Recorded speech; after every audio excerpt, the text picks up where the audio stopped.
Good morning students. आज अपने 9th class का जो अध्याय नंबर 6 चल रहा था उत्तक, उसी के आगे पढ़ेंगे अपन। पहले अध्याय नंबर 6 उत्तक टिश्यू पढ़ रहे थे अपन, ठीक है ना। उत्तक के संदर्भ में अपन पढ़ रहे थे कि उत्तक क्या होता है, इसके बारे में अपन ने चर्चा की थी। तो उत्तक के अपन दो भागों में बांट कर पढ़ा अपन ने, पादप उत्तक और जंतु उत्तक। पादप उत्तक के अंदर अपन ने बातें की आपके, पादप उत्तक के अंदर अपन ने बातें की थी आपके। सबसे पहले नंबर 1 पादप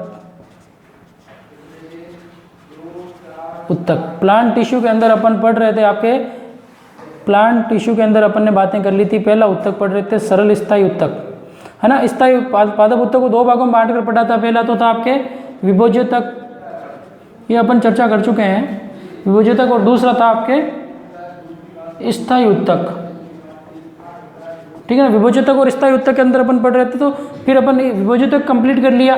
स्थायी उत्तक के अपन ने दो भागों में बांट कर पढ़ा था, एक तो सरल स्थायी उत्तक और दूसरा जटिल स्थायी उत्तक। तो इसके अंदर सरल स्थायी उत्तक पढ़ रहे थे अपन, सरल स्थायी उत्तक। तो सरल स्थायी उत्तक के भी अपन ने 3 पार्ट किए थे, है ना। 3 भागों में बांटा था इसको। पहला आपके था आपके 1 नंबर था पेरेनकाइमा, पेरेनकाइमा उत्तक। दूसरा था आपके कोलेनकाइमा। पेरेनकाइमा अपन ने पढ़ लिया है ना। पेरेनकाइमा तो अपन ने कंप्लीट कर लिया पिछली क्लास में। सेकंड अपन ने कोलेनकाइमा आज पढ़ना है, और एक थर्ड और है जिसके अंदर है, जिसका नाम है स्क्लेरेनकाइमा, स्क्लेरेनकाइमा। तो इस प्रकार से ये आपके तीसरा उत्तक हो, पेरेनकाइमा, कोलेनकाइमा और स्क्लेरेनकाइमा। इनके बारे में अपन चर्चा कर रहे हैं। तो सरल स्थायी उत्तक के 3 भाग हो गए, पेरेनकाइमा, कोलेनकाइमा और स्क्लेरेनकाइमा। पेरेनकाइमा कंप्लीट कर लिया कि ये कहाँ पर पाया जाता है, पादप एपिडर्मिस के नीचे की कोशिकाओं की कुछ परतों में पाया जाता है सरल स्थायी उत्तक, है ना। जिसके अंदर पेरेनकाइमा क्या होता है, भोजन का भंडारण करता है। पतली कोशिका भित्ति वाले सरल कोशिकाओं का बना होता है, जीवित कोशिकाएं होती है, रिक्त स्थान ज़्यादा होता है। डायग्राम बनाकर भी अपन ने देख लिया था, है ना। ये कंप्लीट हो गया था पेरेनकाइमा। आज अपन इसके आगे पढ़ते हैं, इस पेरेनकाइमा को एरेनकाइमा भी कहते हैं, ये अपन ने बात कर ली। आज अपन इसके आगे दूसरा शुरू करते हैं, कौन सा, कोलेनकाइमा। आगे इन बात समझ में पढ़ क्या रहे हैं, टॉपिक तक तो पहुंच गए आप। पादप उत्तक को 2 भागों में, पादप उत्तक और जंतु उत्तक। पादप उत्तक के भी 2 भाग पढ़े अपन ने, विभोज्यतक और सरल उत्तक। विभोज्यतक कंप्लीट कर लिया। सरल उत्तक के 2 भाग पढ़े अपन ने। पहला तो था सरल स्थायी उत्तक के 2 भाग, पहला तो सरल स्थायी उत्तक और दूसरा है जटिल स्थायी उत्तक,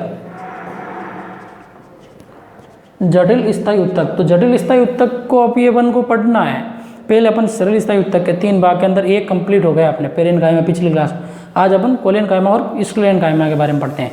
तो सबसे पहले कोलेनकाइमा हेडिंग लगाएं आप, उसी के नीचे नंबर 2 कोलेनकाइमा,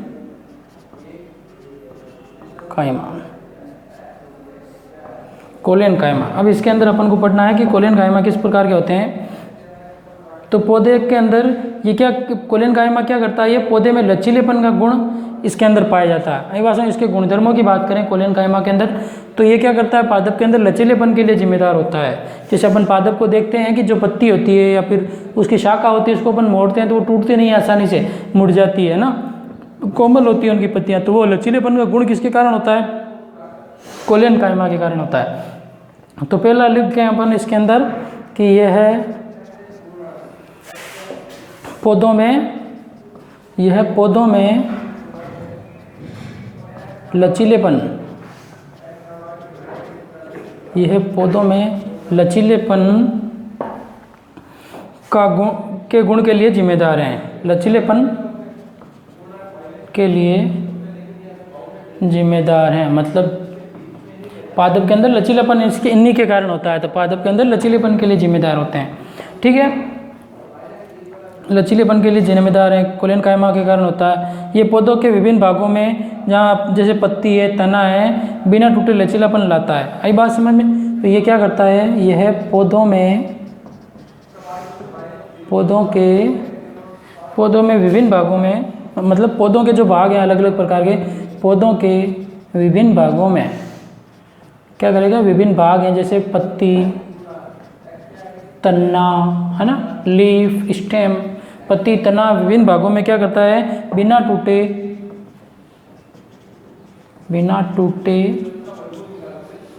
पौधे में बिना टूटे हुए लचीलेपन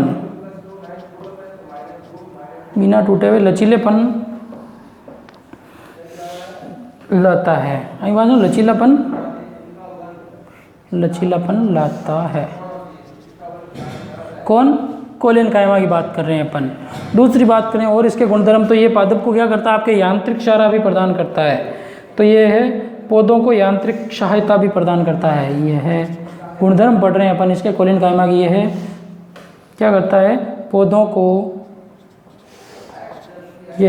को यांत्रिक सहारा, मतलब उनको सीधा खड़ा रखने में यांत्रिक सहायता प्रदान करता है।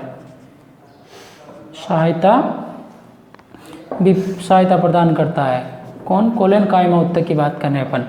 तो ये पौधों में लचीलेपन के लिए जिम्मेदार है, विभिन्न भागों को बिना टूटे लचीलापन लाता है, पौधों में यांत्रिक सहायता करता है।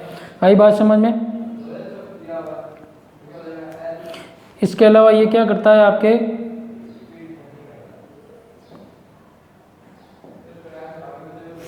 इसके अंदर क्या होता है, इस उत्तक को एपिडर्मिस के नीचे पर्णहरित में पा सकते हैं अपन। ये कहाँ पाया जाता है आपके, यह है एपिडर्मिस, ये उत्तक है जो एपिडर्मिस के नीचे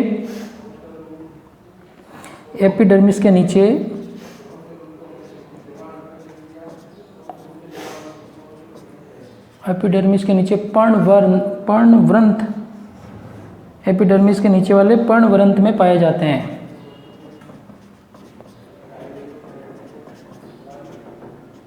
एपिडर्मिस के नीचे पर्णवृंत वाले भाग में पाए जाते हैं। आगे बात समझ में। तो इस प्रकार से ये हो गया आपके पौधों में लचीलेपन के लिए जिम्मेदार हो गया, पौधों की पत्तियों के अंदर, तने के अंदर बिना टूटे लचीलापन, यांत्रिक सहायता। पर्ण कहाँ पाया जाता है, पर्णहरित के नीचे, ये एपिडर्मिस के नीचे पर्णवृंत के अंदर।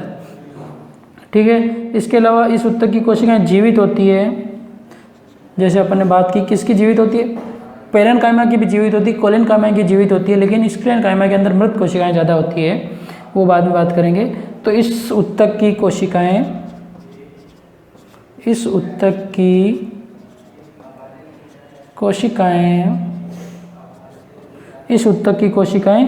जीवित,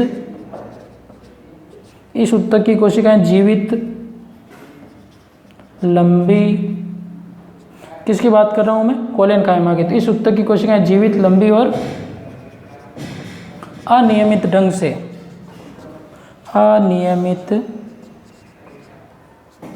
जीवित, लंबी तथा अनियमित ढंग से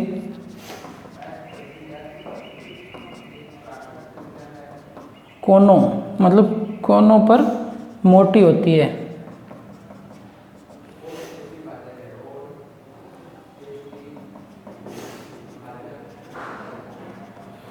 तो ये बातें हो गई अपने इसके बारे में कि ये लचीलेपन के जिम्मेदार, विभिन्न भागों में लचीलापन लाते हैं, यांत्रिक सहारा प्रदान करते हैं, एपिडर्मिस के नीचे पाए जाते हैं। इसके अलावा इस उत्तक की कोशिकाएं जीवित होती है, लंबी होती है और अनियमित ढंग से कोनों के ऊपर मोटी होती है। मतलब जो पादप के अंदर, पत्तियों के अंदर जो कोने होते हैं, मतलब जैसे ये कोई पादप है, ये इसकी पत्ती है, तो इसके ऊपर जैसे यहाँ से कोई और शाखा निकल रही, तो यहाँ से जो पादप मोटा होता है कोनों के ऊपर, तो वहाँ पर कौन सा उत्तक ज़्यादा पाया जाता है आपके, ये यहाँ से मोटा होता है पादप, है ना, इसके यहाँ से पत्ती और निकल रही है तो यहाँ से मोटा होता है, तो यहाँ पर कौन सा उत्तक पाया जाता है आपके, कोलेन कायमा उत्तक ज़्यादा पाया जाता है। इस प्रकार से ये इसके गुणधर्म है। इसके अलावा एक और गुणधर्म है इसका कोलेन कायमा का, हो जाएगा आपके कि इसके अंदर और क्या पाए जाते हैं आपके, ये कोशिकाओं के बीच में बहुत कम स्थान पाया जाता है।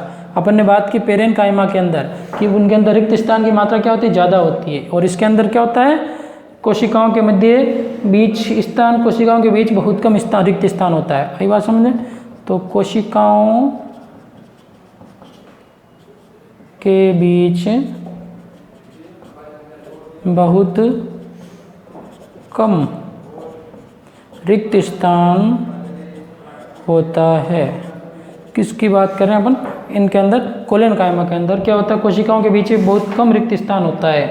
तो ये हो गए आपके कोलेन कायमा की कुछ इंपॉर्टेंट जो बातें हैं। अगर इसका मैं आपको डायग्राम बनाने की बात करूं तो डायग्राम बनाने की कोशिश करें अपन, तो सिंपल सी बात है, इनके कोशिकाओं में रिक्त स्थान बहुत कम होता है भित्तियाँ क्या होती है, मोटी होती है, केंद्रक पाया जाता है इनके अंदर। देखो जैसे 1-2 कोशिकाओं को बनाए अपन तो, ठीक है, 1-2 कोशिकाओं को बनाने की बात करें अपन तो इसके अंदर आपके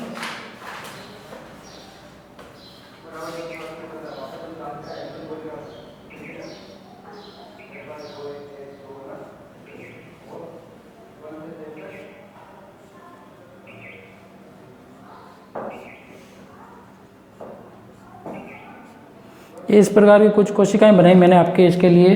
तो इसके अंदर क्या होता है, भित्तियों पर जो ये क्या होता है, ऐसे मोटापन पाया जाता है इनके अंदर।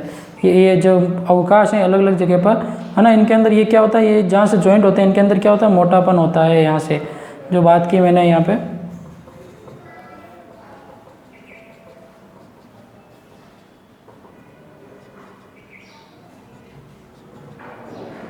समझ आ रही बात। ये यहाँ पर क्या होता है, इनके अंदर मोटापन होता है, ये कोशिकाएं। इसके अलावा इनके अंदर क्या होता है, ये आपके रिक्त स्थान होता है, इसके बीच में यहाँ पर क्या होता है, पदार्थ पाया जाता है इनके अंदर। ये आपके रिक्त स्थान है कोशिकाओं के अंदर। किताब में अच्छे से डायग्राम बना हुआ है, आप देख लें किताब में, है ना। ये आपके रिक्त स्थान इनके अंदर पाया जाता है इस प्रकार से। तो इनके अंदर भित्तियाँ क्या होती है आपके, जो ये भित्तियाँ हैं ये क्या होती है, भित्ति मोटी होती है, भित्ति की मोटाई होती है, ज़्यादा होती है। इसके अलावा इनके अंदर केंद्रक रसदानियाँ पाई जाती है। ये क्या है इनके अंदर, रसदानी है। पादप उत्तक के अंदर क्या पाई जाती है, आपकी रसदानियाँ पाई जाती है।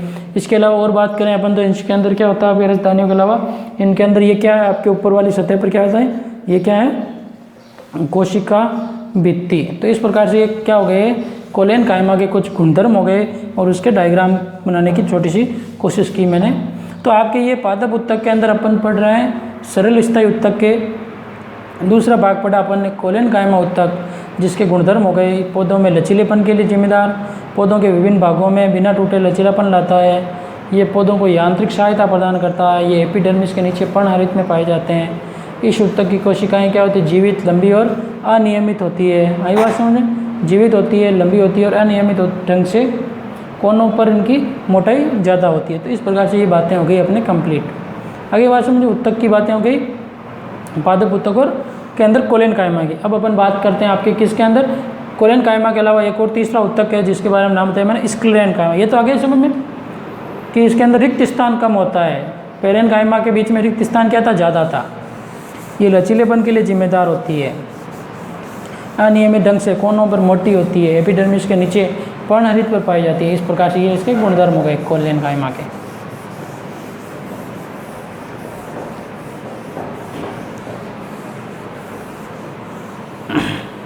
तो दूसरा कंप्लीट। अब अपन तीसरे की बात करें, किसकी, स्क्लेरेन कायमा।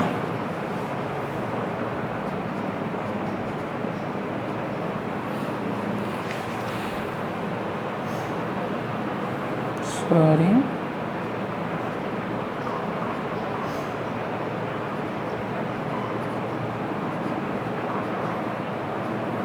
स्क्लेरेन कायमा तीसरा उत्तक है आपके स्क्लेरेन कायमा। तो इसके अंदर अपन बात करें तो स्कल का मतलब क्या होता है, कठोर। स्कल अपने जैसे अपने अंदर पाया जाता है कठोर, जो स्केलेटन कंकाल तंत्र जो क्या होता है, कठोर होता है। तो स्कल कठोर तंत्र पाया जाता है इसके अंदर।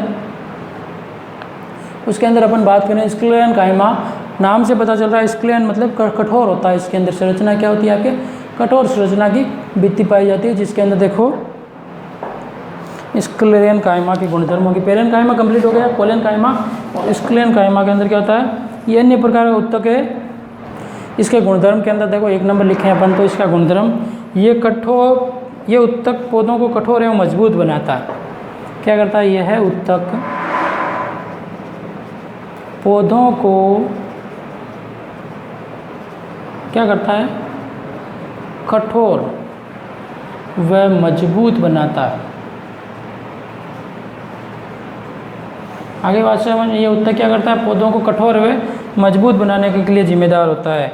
लचीलेपन के लिए कोलेन कायमा, कठोरता व मजबूती के लिए स्क्लेरेन कायमा। जैसे इसके अंदर क्या होती है, इस उत्तक में कोशिकाएं क्या होती है, मृत होती है। बात की अपन ने, पेरेन कायमा और कोलेन कायमा जीवित कोशिकाएं थी, इसमें क्या है, मृत कोशिकाएं हैं। तो स्क्लेरेन कायमा में क्या होती है, इस उत्तक की कोशिकाएं इस ऊतक की कोशिकाएं इस ऊतक की कोशिकाएं इस ऊतक की कोशिकाएं क्या होती है आपके? मृत होती है।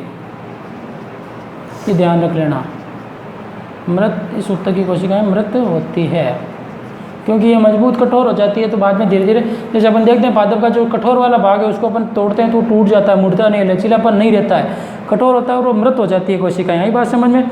इसके अलावा ये लंबी एवं पतली होती है। यह कोशिकाएं क्या होती है आपके? लंबी एवं पतली, लंबी एवं पतली होती है। किसकी कोशिकाएं? स्क्लेरेंकाइमा की कोशिकाएं। इसके अलावा इस ऊतक की भित्ति लिग्निन के कारण क्या होती है? मोटी होती है। लिग्निन, इस ऊतक की भित्ति, मतलब इस ऊतक की जो कोशिका भित्ति होती है वो किसकी बनी हुई थी? ज़्यादातर लिग्निन की बनी होती है। ज़्यादातर कोशिकाएं सेलुलोज की बनी होती है, लेकिन इसकी ऊतक की कोशिकाएं की भित्ति क्या होती है? लिग्निन के कारण क्या होती है? मोटी होती है। अब ये लिग्निन क्या होता है? नाम सुना हो पहले? कारण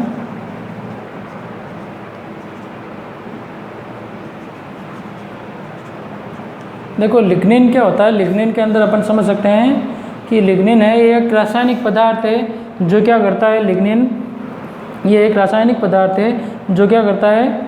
इनकी मजबूती प्रदान करने का कार्य करता है। मतलब क्या होता है? मोटी होती है। और ये क्या होता है? पादप के अंदर जो कोशिकाओं के अंदर ये लिग्निन कार्य करता है आपके, जैसे ये क्या है? कठोर पदार्थ है। मतलब ये क्या है? जटिल शर्करा है। अपन ये समझ सकते हैं जटिल कार्बोहाइड्रेट है ये, ऐसे समझ सकते हैं कि जैसे अपन देखते हैं स्टार्च है, शर्करा है, वो तो क्या है? थोड़ा सरल है, उनके अंदर क्या होती है? ज़्यादा लंबी जटिल संरचना नहीं होती। लिग्निन क्या होती है? कठोर संरचना है।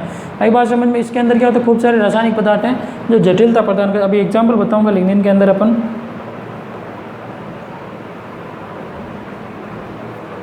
ये इतनी मोटी होती है कि इनके अंदर कोई आंतरिक स्थान नहीं पाया जाता लिग्निन के अंदर।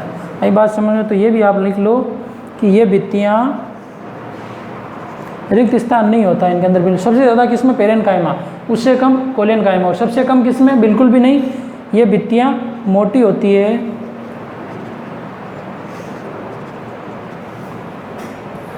ये भित्तियाँ मोटी होती है जिससे आंतरिक स्थान, जिससे कोशिका के भीतर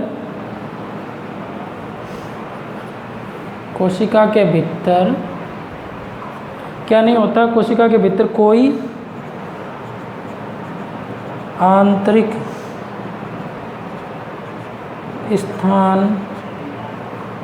स्थान नहीं होता है। ये भी ध्यान रख लेना, बिल्कुल नहीं होता है इसके अंदर। आई बात समझ में। कोलेनकाइमा में थोड़ा सा था स्थान, लेकिन इसमें बिल्कुल भी नहीं होता आंतरिक स्थान। और ये ऊतक तने में संवहन बंडल के समीप पत्तियों की शिराओं में और बीजों और फलों के कठोर छिलके में उपस्थित होता है। आई बात समझ में। कहाँ कहाँ पाया जाता है ये ऊतक? यह ऊतक किसके अंदर? तने में तो संवहन बंडल आगे पढ़ेंगे अपन। जो जटिल स्थायी ऊतक है उसके अंदर फ्लोएम एवं जाइलम मिलकर संवहन बंडल का निर्माण करते हैं। वह उसके बारे में अपन बात करेंगे अभी अगले टॉपिक के अंदर। तो तने में संवहन बंडल, तने में तो संवहन बंडल के समीप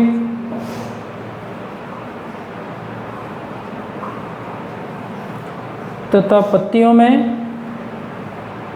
पत्ती में शिराओं में। अब ये शिराएं क्या होती है? शिराएं जानते हो? अभी बताऊंगा, पहले लिख लो आप, है ना। पत्ती में, शिराओं में तथा बीजों व फलों में। कहाँ पर? बीजों और फलों में, बीजों और फलों के कठोर छिलकों में।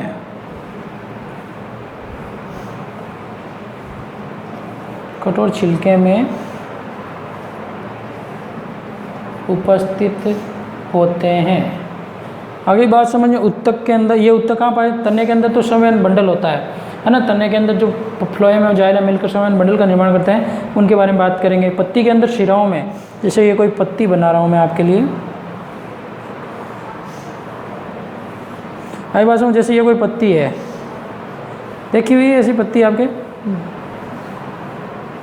ये कोई पत्ती बनाई मैंने, तो अब पत्ती के अंदर शिराएं क्या है, ये तो हो गई मध्य शिरा, यहाँ से इसको कहते हैं अपन मध्य शिरा। बीच में लाइन देखी होगी आपने, पत्ती तो देखी हुई है घर पे सभी के है। तो ये पत्ती के अंदर मध्य शिराएं होती है, ये उसकी आंतरिक शिराएं, इसके अंदर इस प्रकार से और पाई जाती है शिराएं, आई समझ में।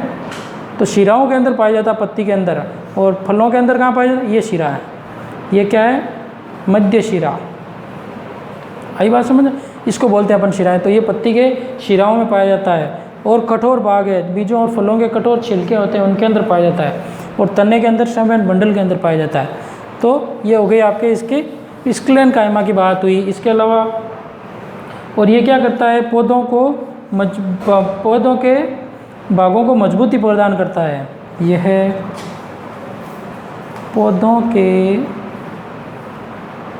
भागों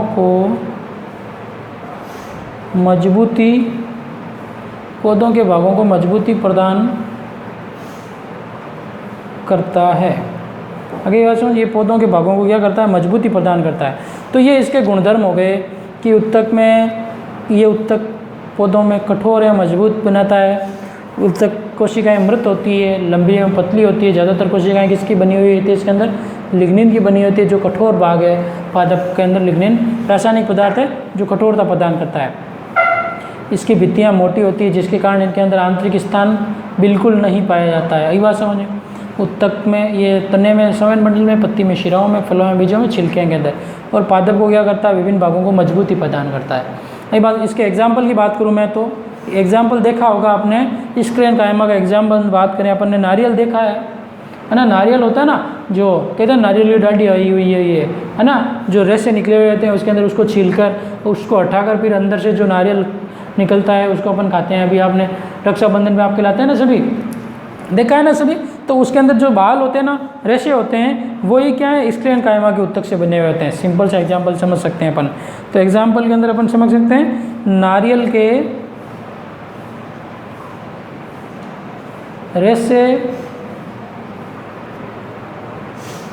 के रेशे युक्त छिलके, ये क्या हो गए, इसके एग्जाम्पल हो गए। रेशे युक्त छिलके तो देखे हुए सभी ने ना, जैसे ये नारियल है, इसके ऊपर ये इस प्रकार के जो निकले हुए थे रेशे, इनको अपन बोलते हैं स्क्लेन कायमा के उत्तक के बने हुए होते हैं। आगे बात समझे, ये किसके बने हैं, स्क्लेन कायमा के उत्तक के।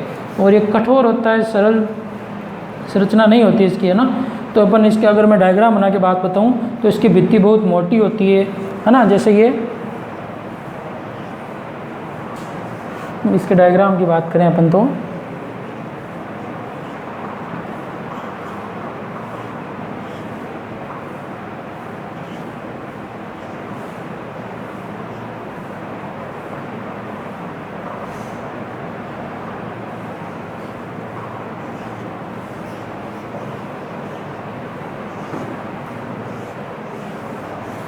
ये इसकी भित्तियाँ क्या होती है, बहुत ज़्यादा मोटी होती है। यही बात समझ में, ये जो भित्ति है ना, ये बहुत ज़्यादा मोटी होती है।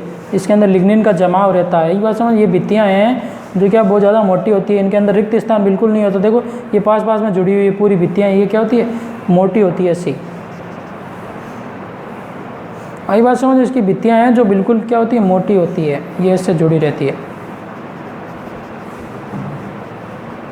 ये भित्तियाँ मोटी होती है। और ये किसकी बनी होती है भित्तियाँ, लिग्निन की बनी होती है। तो इस प्रकार से अपन समझ सकते हैं सरल स्थायी उत्तक के अंदर तीनों भागों के बारे में अपन ने बात की। सबसे पहले बात की अपन ने पेरेन कायमा की, दूसरी बात की अपन ने कोलेन कायमा की, और तीसरी बात की अपन ने स्क्लेन कायमा की। जो सामने आपके गुणधर्म लिखे हुए हैं, क्वेश्चन बनता है, इनके क्वेश्चन आपके कंपटीशन एग्जाम में ही आते हैं ज़्यादातर क्वेश्चन। और अपने बेसिक NCERT बुक में लिखा हुआ है सारी चीज़ें। तो आपके लिए एग्जाम्पल और बहुत ही ज़रूरी चीज़ें हैं ये, कि क्या क्या आपके समझ में आना चाहिए। तो इस सरल स्थायी उत्तक के बारे में स्क्लेन कायमा पढ़ लिया अपन ने। और स्क्लेन कायमा के अंदर एक बार वापस देखो इसके गुणधर्म, ये क्या होता है, कठोर एवं मजबूत भाग है। सिंपल सी बात। इसकी कोशिकाएं क्या होती है, मृत होती है, सिंपल सी बात। दूसरी, लंबी एवं कोशिकाएं क्या होती है, पतली होती है। पेरेनकाइमा के अंदर जीवित थी, है ना, और मोटी थी, इसके अंदर लंबी एवं पतली कोशिकाएं हैं। और ये भित्ति किसकी बनी होती है? लिग्निन, जो क्या है कठोर पदार्थ है। ये कोशिकाओं के मध्य रिक्त स्थान बिल्कुल नहीं होता है, आंतरिक स्थान नहीं होता है। तने में संवहन मंडल के समीप, पत्ती में शिराएँ, बीजों में फलों के कठोर भाग, है ना, कठोर छिलके होते हैं। इसके अलावा ये पादप के विभिन्न भागों को क्या करता है? मजबूती प्रदान करता है। और नारियल के अंदर जो ट्रेस से युक्त छिलके होते हैं वो किसके बने हुए होते हैं? स्क्लेरेन्काइमा के बने हुए होते हैं। तो इस प्रकार से ये अपने बातें हो गई किसके बारे में? पादप के जो सरल स्थायी ऊतक हैं इनके बारे में, है ना। इसके आगे की बातें हैं जो अपने स्टोमेटा क्या होते हैं, रंध्र क्या होते हैं, इनके बारे में अपन क्या करेंगे और चर्चा करेंगे। लेकिन जो अपन ने पादप ऊतक के सरल स्थायी ऊतक के अंदर बातें की वो आपके आज की क्लास में इतनी ही करेंगे। इसके अलावा जो भी बातें होंगी अपन क्या करेंगे अगली क्लास में करेंगे, ठीक है ना। तो ये आप डायग्राम बना लें, इनके गुणधर्म साथ साथ में लिख लें कॉपी में, तो आपके नोट्स तैयार हो जाएंगे और आपके लिए आगे काम आने वाली बातें। तो इस प्रकार से इस सरल स्थायी ऊतक कंप्लीट कर लिया अपन ने, तीनों भाग, पेरेनकाइमा, कोलेनकाइमा और स्क्लेरेन्काइमा कंप्लीट हो गया। इसके आगे की बातें अपन अगली क्लास में करेंगे। ओके, गुड लक, धन्यवाद।